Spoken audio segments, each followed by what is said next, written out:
Senior Vice President of Public Policy for Axxess, and thank you for joining us for the 2020 Post-Election Analysis and Impact on the Home-Based Care Industry webinar. So as you can see, we're coming here live from the Axxess office in Dallas, Texas. We're sitting 6 feet apart, and I'm with my guest, Andrew Woods. He's the chairman of Liberty Partners based out of Washington, D.C. He's a lawyer, he's an industry advocate, and he's been representing us on many fronts with members of Congress and the administration to make sure that the future of healthcare is in the home. So we're coming to you on Friday, November 6th, 11 o'clock Central Time, and as things are changing by the moment, we figured that we would date stamp this because it's important, because Andrew will be giving us a live update right now on what's happening with the presidential election. We'll talk a little bit about the results of the congressional elections as well, those particular elections that are impacting the balance of power in Washington, D.C. We'll also be discussing Medicare and Medicaid, the implications on a Biden administration and what that might look like, talking about CMS and regulatory issues that might be impacting us moving forward, such as telemonitoring and also the easing that we've been seeing around nurse practitioners and physician assistants, having the ability to certify home-based care. We'll talk about hospice and palliative care a little bit, and home care. So we're trying to cover a lot of material in the next 45 minutes. Andrew has some great stories to tell about what this election may mean to us moving into the future, taking a look back at history as well in terms of, maybe presenting us with some wisdom and some models as to, what we might expect. But I think the most important thing is that you're all here listening, and we're all here in this together, advocating for home-based care and knowing that the future will involve us, and our active engagement through grassroots advocacy is critical to making sure that the patients that we serve are all going to be receiving the care that they need moving into the future. So I want to take this opportunity to welcome my guest, Andrew Woods, chairman of Liberty Partners. Flew out late last night. I know he's had a busy week and probably not a lot of sleep trying to follow the numbers, and I'm going to turn it over to Andrew so that he can give us a little bit of insight into what he might be seeing in terms of what we will be looking at as an administration and a Congress in the upcoming years. Deb, thank you so much for inviting me to come to Texas, and this great crew who's set all this up for us, and for John having me to Axxess in this your beautiful building, state-of-the-art building that is pretty empty right now, except for those of us here because of COVID. Listen, we're living in historic times. This election was one that, as it continues, and these states continue to have their ballots counted, is going to go down in history as unique for so many reasons. One, it being so close. Two, having a president who has challenged the counting of ballots that were cast before the election, either in person on election day or by mail, by absentee ballot or mail-in ballot. The fact that we're perhaps going to swear in the oldest person to ever take the oath of office in Joe Biden, who would be about 78 around inauguration day. The vote count is defying all the pollsters' predictions. If Biden goes on to win, as it looks like he will have received the highest number of votes of any winning presidential candidate in the history of the country. And Donald Trump will receive the highest number of votes for any losing candidate in the history of the country. Pollsters predicted that this race could lead to an electoral college landslide for Biden. That's clearly not going to happen. It could lead to the Senate being taken over by Democrats, and as it looks right now, that won't happen, although we will have the two runoffs in Georgia in January, where the Democrats, if they win both of those, would at best have a 50-50 tie, where if Biden is elected, then Vice President Kamala Harris, as presiding officer of the Senate, would break all those ties. And in a 50-50 tie in the Senate, don't forget, the Democrats would pick all the committee chairs. We've had this before. Trent Lott and Tom Daschle traded roles after Jim Jeffords, a senator from Vermont, switched parties, and some other changes took place back in the early 2000s. So this is not new to us, but nonetheless, pollsters who thought they had it right this time and promised us all that they were doing a better job and having more accurate polling data, once again didn't come through. It's interesting that our country, as torn as we seem to be right now, we've had elections like this before. And the great historian John Meacham talks about the election of 1876. And in that election, Rutherford B. Hayes, who was one of 4 Ohio Union generals that became president from 1880 to 1900. So you had a 50% chance of getting elected president if you were from Ohio and a Union general during that 20-year period. Back then, we'd get our elections in November, just like they are today, but the inauguration would be in March 4th. So you'd have a 4.5-month period of time there where no new president is sworn in. And in that election, which was in the aftermath of Reconstruction, the states of Louisiana, South Carolina, and Florida cut a deal with Rutherford B. Hayes the night before his inauguration on March 4th to vote for him, to go for him, to make him president. But the deal was, if they did that, then he, as a former Union general, would pull all federal troops out of the South. And of course, that had a huge impact on Reconstruction. And some would say we've been fighting over what happened in that election for over 100 years because of what happened to African Americans, former slaves in the South, and how Reconstruction did not continue at the pace that Abraham Lincoln envisioned before his assassination. So we've had elections like that. Close elections have also made a difference in our lives. Not to date either one of us, but we weren't around then, but in 1948, Truman beats Dewey in an election that he wasn't supposed to win. Harry Truman holding up that great Chicago Tribune newspaper saying Dewey defeats Truman. And he goes along and passes the first Civil Rights Act, deals with the war in Korea, has an incredible presidency in his own right after becoming president when President Roosevelt died. 1960, a very close election between Kennedy and Nixon. Think about all the momentous things that came out of the Kennedy administration when he barely won. In 1968, Nixon beats Humphrey. And before the downfall of Watergate and all the rest of those first 4 years of the Nixon administration, we had things created like the EPA, the Environmental Protection Agency, huge advances in modern healthcare and collaboration between government and healthcare providers. all at the behest of a Republican president who then was very conservative in law and order, but today would be considered very much a liberal in his own party. 76, Carter barely beats Ford, and a lot of things can be said about the Carter administration, but certainly the Camp David peace accords was great for humankind that Jimmy Carter was able to get done. 2000, Bush v. Gore was decided by the Supreme Court in a 5-4 decision. If you remember then, Bush ran as a compassionate conservative. He said, we want to continue the strong Clinton economy, but we're going to give you a tax cut too. All that stops with 9/11, and we have a wartime president who, no matter what you think of Bush, generally is acknowledged today lived up to the job in leading our response to the terrorist acts of September 11th. And then, of course, the very close election in 2016. So the country survived all this before. We've gone through tumultuous times, and hopefully within a few weeks this will all become water under the bridge and the country can move on. Yeah. Thanks, Andrew. I think, history is often a good opportunity for us to kind of get some perspective. So about 50% of the country, is very upset today and has been, very emotionally on an emotional roller coaster the past couple of days as we've kind of seen these poll numbers change and swing dramatically towards the Democrats and obviously towards Joe Biden for the presidency. And it looks like that's the way it's going to be playing out.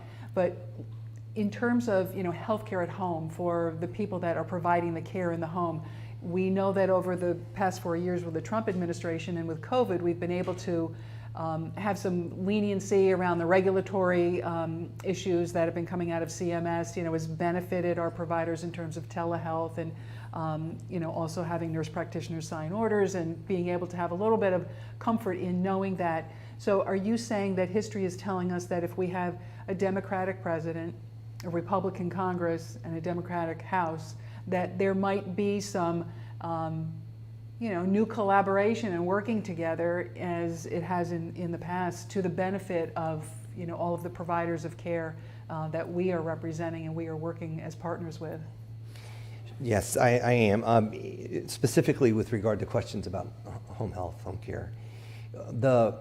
The regulatory relaxation that we've seen, first of all, is the mantra of the Trump administration, and then certainly because of COVID, I think continues. Some of the easing of the regs in home care have already been extended once. Now they're set to expire right around the time of the inauguration of the new president, whoever that's going to be. And I have to believe that Axxess, on the way out, if that's how this plays out, will extend the relaxation of some of those regs. There's no way the Trump administration, if it's in fact leaving power, particularly a guy who's as seasoned as Azar and Seema Verma at CMS, are going to tighten up in the middle of this pandemic, tighten up on restrictions that they've relaxed. And one would expect some period of time, 3 months minimum, maybe as much as 6 months, to extend some of these regs. And we in home care are represented by great people in DC.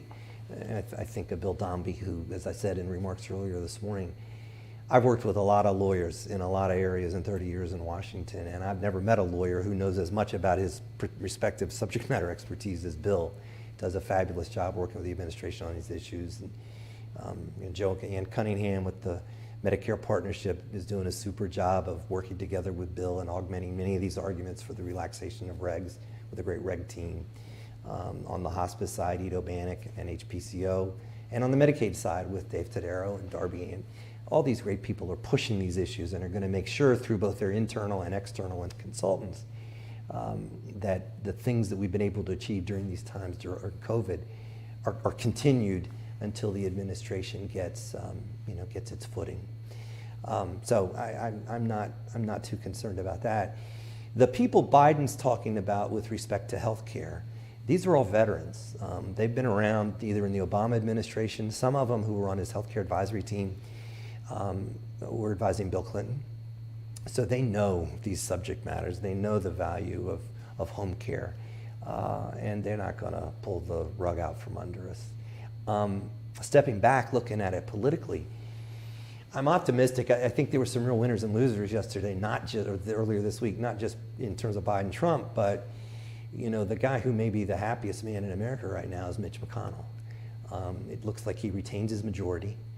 Regardless of how you feel about Donald Trump, some would say Mitch McConnell's had a migraine headache for 4 years and having to deal with a White House that had a bit of irregularity in health policy, among other policies, and McConnell's had to navigate all that. Mitch McConnell gets along a lot better with Joe Biden than Nancy Pelosi ever did with Donald Trump.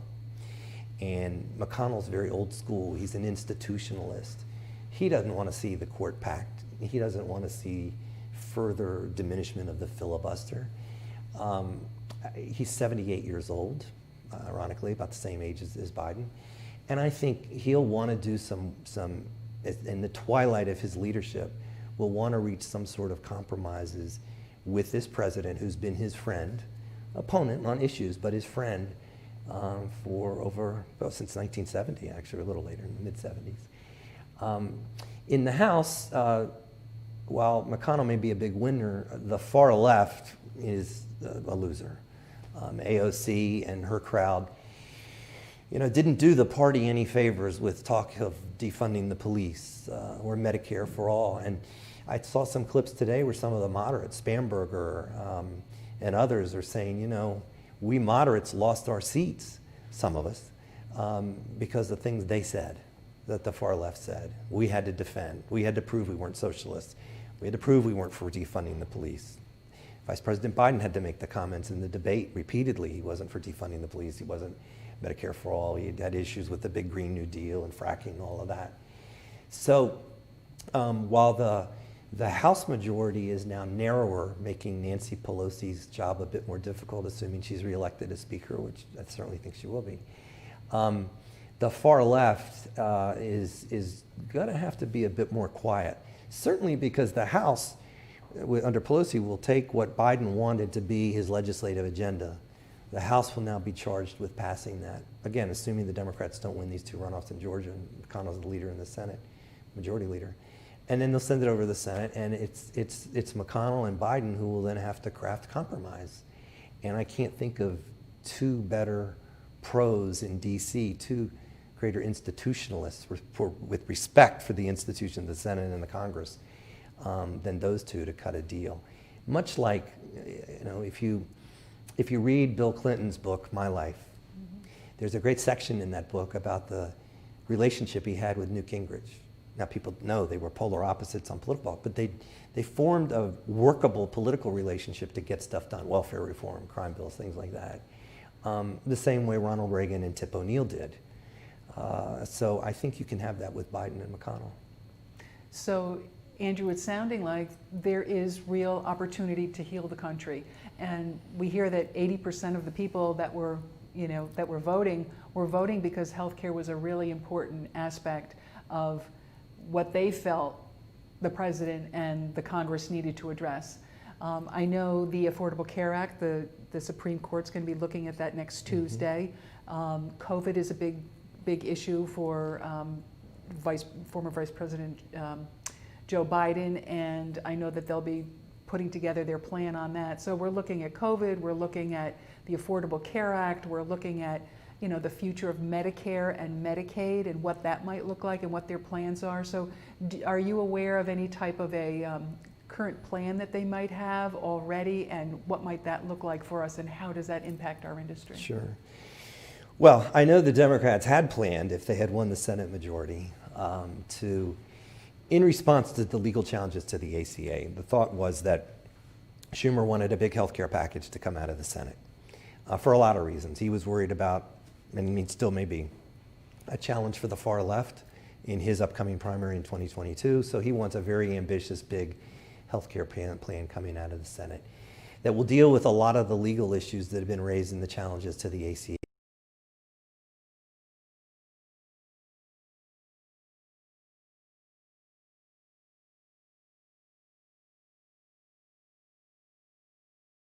Is another important topic. All the privacy issues for women, very important.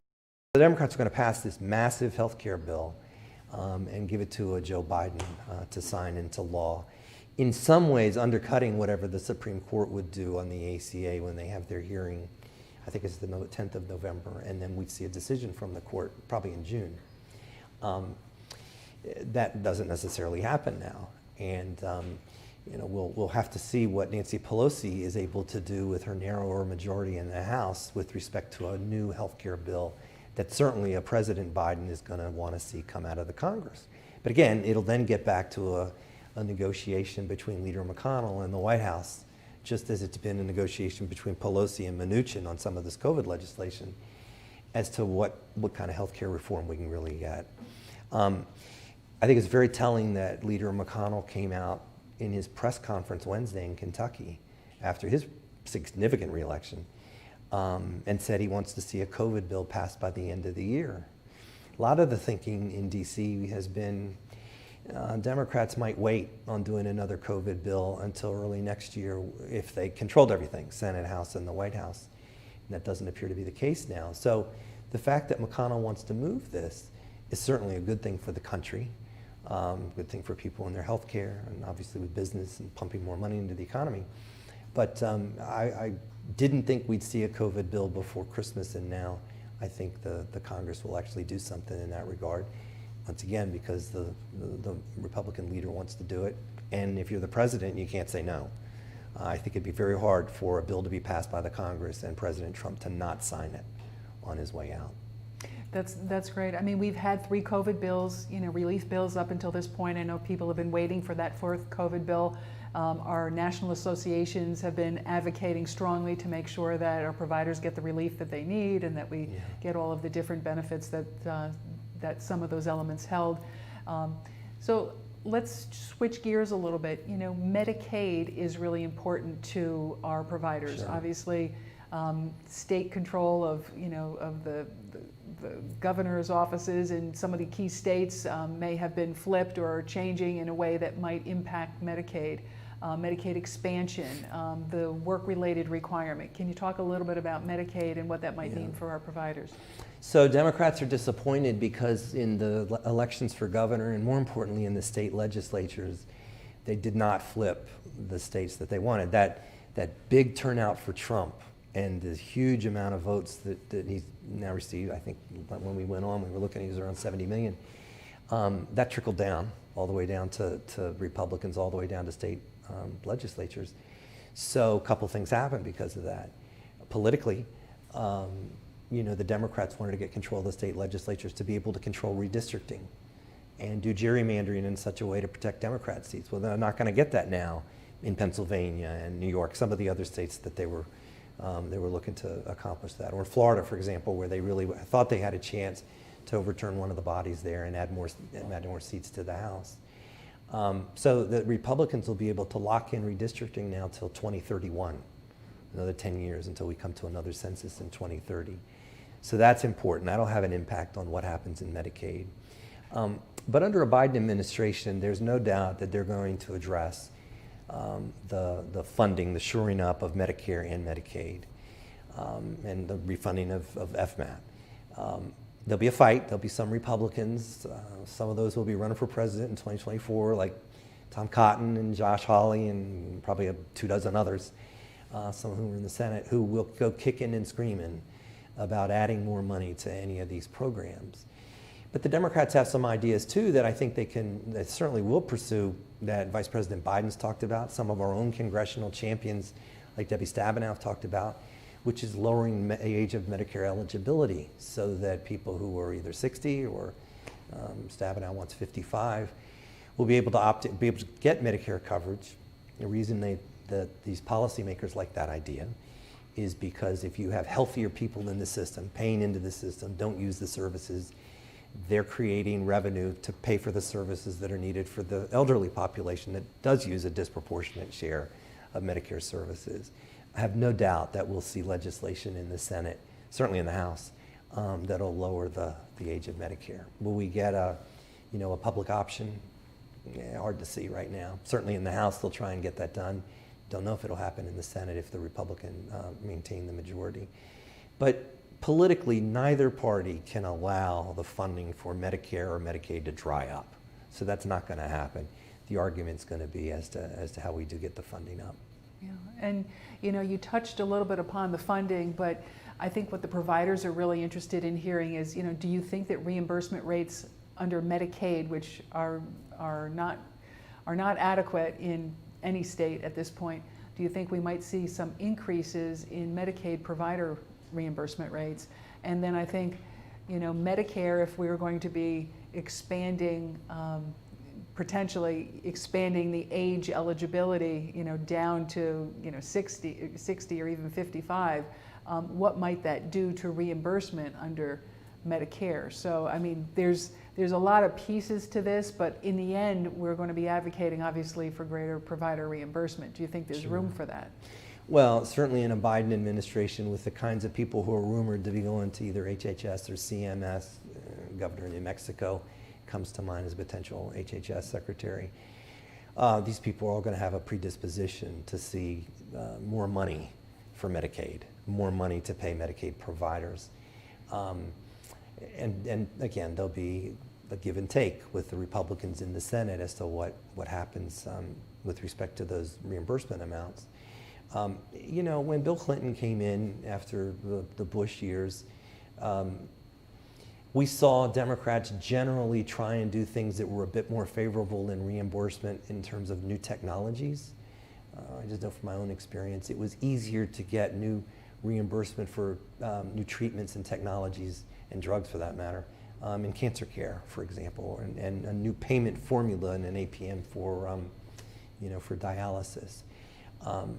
I tend to think that there can be some innovative change with some of the folks that President Biden would bring to HHS and CMS that would certainly stress efficiencies in the system, greater efficiencies, but that wouldn't look to just in a blanket way say, let's take money from high-end specialties or make it to just do kind of general family care. I don't know that there'll be just that kind of mentality. And again, as I said, some of these healthcare folks that have been surrounding Biden have been doing this a long, long time. So we know from what they did when they worked for Clinton or what they worked for Obama, what their predisposition is. So I feel a little bit better about reimbursement because of the kinds of people I think he'll put in those positions. That's encouraging to hear. I mean, time will tell as we kind of advocate and things roll out. But you mentioned technology. I mean, I'm here at Axxess. Sure. Axxess is a technology partner with home health, hospice, and home care agencies. We're going to see, technology playing a more important role, obviously, in the delivery of home-based care. It is already, but it's going to continue to be.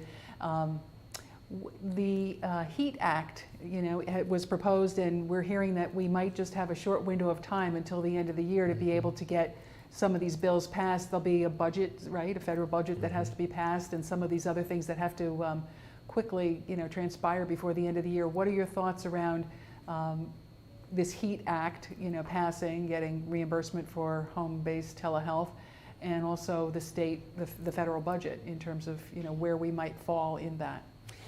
So if there are a couple of things that Congress could do. There's some talk already among some members of the Congress that we might see an omnibus, one of these bills. Our friends in Washington know all about these, that have all kinds of different pieces to it. They call them Christmas trees with lots of ornaments on them. There's some talk now that there might be an omnibus bill before the end of the year. Various political reasons might make Pelosi want to do one now when she's got more members than next year when she has fewer. And so she has more room to maneuver within her own caucus. Definitely there'll be a COVID bill, I think, based, as I said earlier, on what McConnell said. Whether that's going to be a standalone bill, which I think is his preference, that then won't be available as a vehicle for some of the other things we've talked about, like the HEAT Act and other things in which we have an interest. We'll have to see how the next couple of weeks, actually 2 weeks before Thanksgiving, play out in terms of what the four leaders really want to do. What definitely is known for sure is if the president goes on to lose, he and his people will be cut out.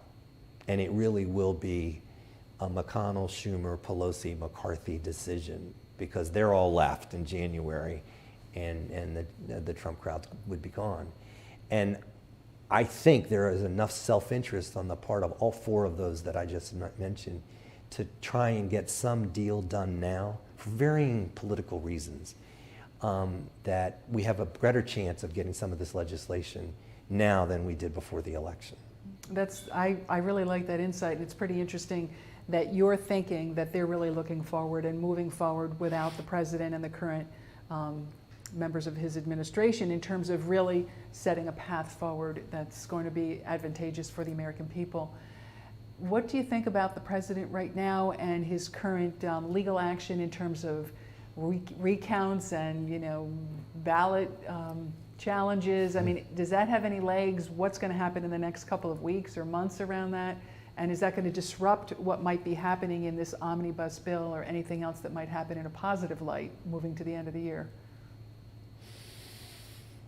It'll be curious to see what the Republican reaction is to some of the things the president's been saying, both very late, I think it was maybe 1 in the morning on the night of the election, and then some of the things he just said yesterday about stop counting in Michigan and Georgia, but keep counting in Arizona. I mean, it was a bit inconsistent. We've already seen some judicial decisions in Michigan and Pennsylvania. The Trump administration won a judicial decision where they were able to get poll monitors closer to the people counting the ballots so they could look and see if there are any irregularities or any kind of shenanigans going on. But yet then in Michigan, the judge said, well, you don't have standing. This suit has no merit because Biden's already been declared the winner. The votes have almost all been counted. Why are you telling us to stop? So that suit was thrown out. You know, Donald Trump, we all know he likes to tweet. And if he ends up leaving office, if you're Donald Trump, you really want to go out as a martyr. He's going to have a terrific following. He may be like Grover Cleveland and be the second president in history to run, win, lose, and then come back and try and win again. Although Williams Jennings Bryan lost several times, and 3 times running for president, never did win. So if you're Trump, I think you're going to keep your following. Who knows if he starts a TV network or whatever he may do. He's got 70 million people who are his followers who are going to vote for him. And the real interesting thing about this election, 4 years ago, a lot of people voted for Trump because they didn't like Hillary, or they assumed Hillary was going to win, or they were tired of all politicians. So let's give this guy a try. He's a self-proclaimed expert in business. Let's put a businessman in to run the country. Can't be any worse than what we've had. And he got then 66, 67 million votes, I think. This time, for all those people who voted for Donald Trump, he's a known quantity. People who voted for him knew what they were going to get. And so in some ways, even though he may lose the election, he's in a stronger position than he was 4 years ago. Now he gives up the office and the power, of course, but his followers knew what they were getting with Donald Trump, and they liked it. And he will have a lot to say as a potential kingmaker in the Republican Party. Whereas, Richard Nixon goes off to San Clemente after he resigns, and it takes years to rehabilitate himself, which is what he did the rest of his life. Bill Clinton leaves in a little disgrace, but he works to rehabilitate himself and had poll numbers in the mid-60s at some point, actually before the Obama administration. What Trump can do, and what Trumpism means, is if you're a Tom Cotton or Josh Hawley or any of the other far-right conservatives, your lesson from the election is Trump may lose, but Trumpism lives. And if I want to run and win the nomination, there are a whole 70 million voters out there. I know the playbook to get those voters. There were a lot of what I call Bush Republicans that were hoping Trump would be repudiated. Some of Trump's own cabinet members, some I know, that were not voting for his re-election, wanted to see us go back to the party of Reagan and Bush 41. Doesn't happen. And again, McConnell's going to be in a tough situation like Schumer was, where half of McConnell's caucus may want to run for the Republican nomination in 4 years, just like Schumer had to deal with that in this go-around with all the different senators who ran. But Trump has a huge platform for the next 4 years to use, and the man's a genius about marketing, so no doubt he's not going away. It's interesting. We'll kind of see what happens and evolves with President Trump, and kind of how that kind of moves out, and if it's going to have any impact on the Republican Party or the decision making or the the bipartisan conversations that may happen between a Biden administration and Congress. So that'll be interesting. We've had some questions come from the audience, and some of them are interested in we see Joe Biden, coming in at age 78. His vice president is Kamala Harris. Do we really know much about Kamala Harris? And, as Biden ages and things happen, will she play more of a significant role? What is her stance on healthcare, and does she know and appreciate healthcare at home? Well, I think if I had Joe Biden's ear, or Jill Biden's, perhaps more importantly, because she plays the same role to Joe Biden that Nancy Reagan did to Ronald Reagan. Jill Biden is Joe Biden's number one confidant, number one political advisor. Very, very smart, talented lady. I would say the best thing that Joe Biden could do for the country in his inaugural address is say, I'm going to be a one-term president. I'm not going to run for re-election. You take what's a political obvious, the fact that he's going to be 82 and it'll be difficult to run for re-election, and you turn it into a positive for himself. Meaning, if he were to get up and give an address where he says, look, I really am, given what I've gone through in my life by losing a wife and a daughter so tragically 50 years ago at the beginning of my political career when I was elected to the Senate in 1970, to the loss of his son Beau most recently, the pain, the things that he's been through to make him a truly empathetic person and concerned about just everybody in the country, but particularly working class people or people who've gone through pain. If he were to say, I'm taking my political self-interest off the table and I'm going to focus on trying to restore some civility, working with my friend Mitch McConnell, trying to get some things done, and I'm not going to be out there doing things trying to get reelected, I think he would get an added boost of political capital that we haven't seen since Ronald Reagan got shot in 1981. You remember when Reagan was shot 3 months after he was inaugurated, Tip O'Neill said, I'm sorry the president got shot, but that bullet may hurt me a lot more than it hurt him. Because he recognized that Reagan had all this political capital that he could use, and he did. He got his tax cut plan and everything else through that he wanted. Biden would have the same opportunity to be seen as more of an objective statesman-like individual in pushing policies that hopefully could better the country. About Kamala Harris, Harry Reid did me the great favor several years ago when she was Attorney General, saying, Andrew, you need to get to know her. She's going to be something in Washington one day, how little he knew. So I've been following her a while, and during the primary, of all the Democratic candidates that were running, I remember thinking about my two sons and other young people, and what's going on in Russia and what Putin has done to us. The Russians have done both in the 2016 election, maybe in the 2020 election, we'll find out. Certainly their policies of trying to grow hatred and anger and turn us against each other in this country through all of their ability to hack into our internet and all the rest. I thought of all the candidates running, there is nobody who would be tougher across the table from Putin than Kamala Harris. Nobody, look at her. And you see what she's done to some of these nominees who've gone up before her. Now there's some people could say, in a disparaging, almost racial way, she's angry, she's this, that, which was horrible. But she's bright, she's great on her feet. I think she's going to make the American people feel like whether they agree with her politically or not, she's very competent. Nobody's going to get away with pulling anything over on her.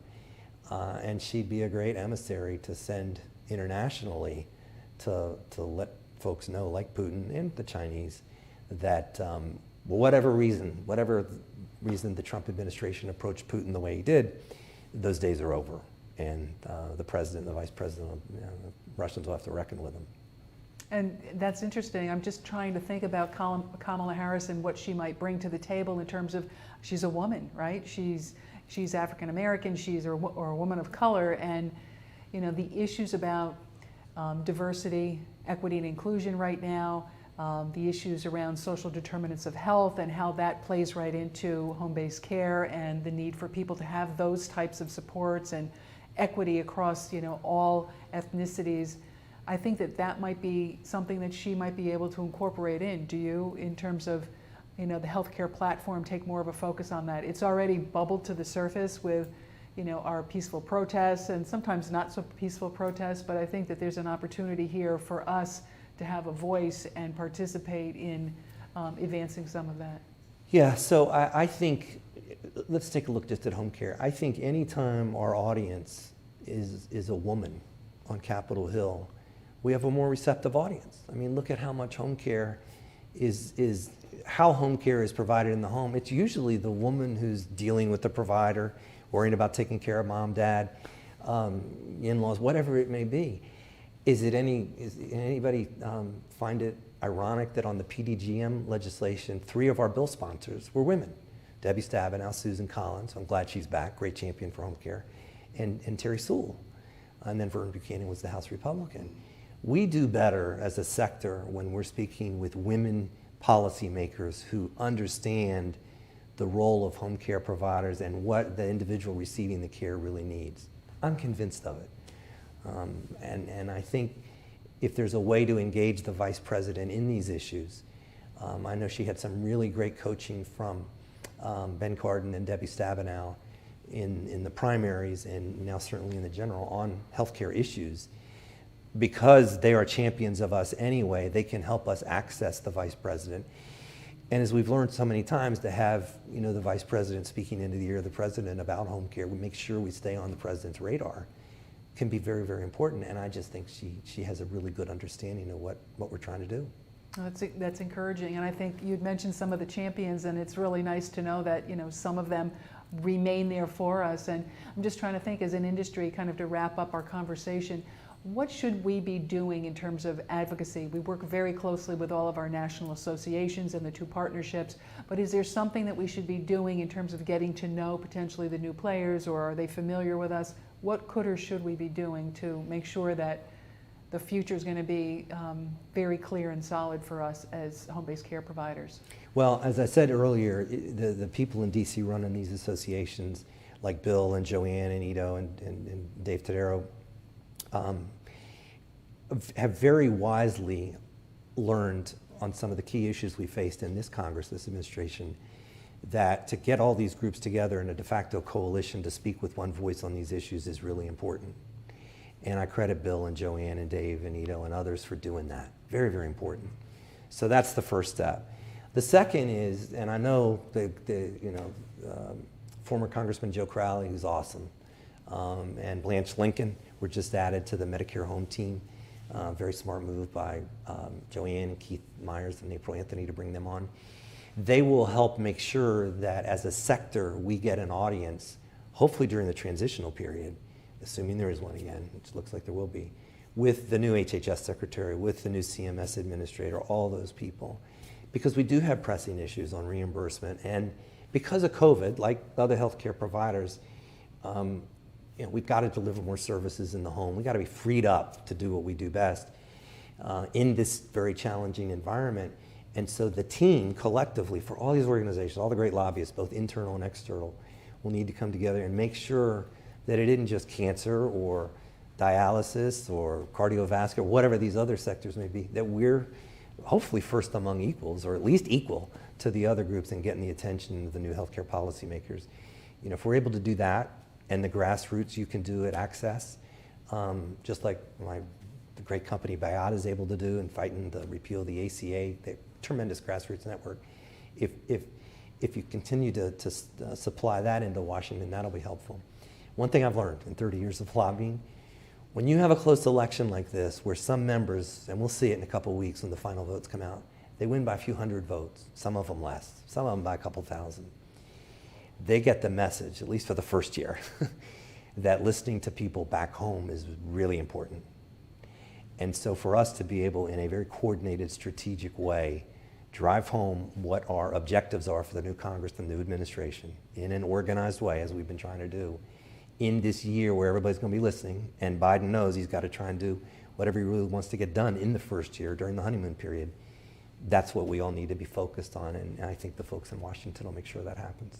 I think, Andrew, leaving the end of this webinar with the message of advocacy, advocacy, advocacy, and everybody having a voice, all of us having a united voice around what our national associations are doing is so critical. And I think that the briefing you just gave us, your perspective and analysis of what might be happening, only time will tell, but I see it as an opportunity for us to really, make sure that we're fully at the table as we've always been, but have an opportunity with a little bit of a fresh start. And I thank you for your time, and I thank you for your Thanks for having perspective. me. I think this has been a very insightful conversation. I thank all the people that have joined us on the webinar. There will be a recording on YouTube for those of you who are not able to watch it live, but you can watch it recorded, and we'll just see what happens. And Thanks for the opportunity. thank you so much, Andrew, for joining You bet. us. It's been Thank a you. pleasure. Thanks. Thank you, everybody. Have a nice day.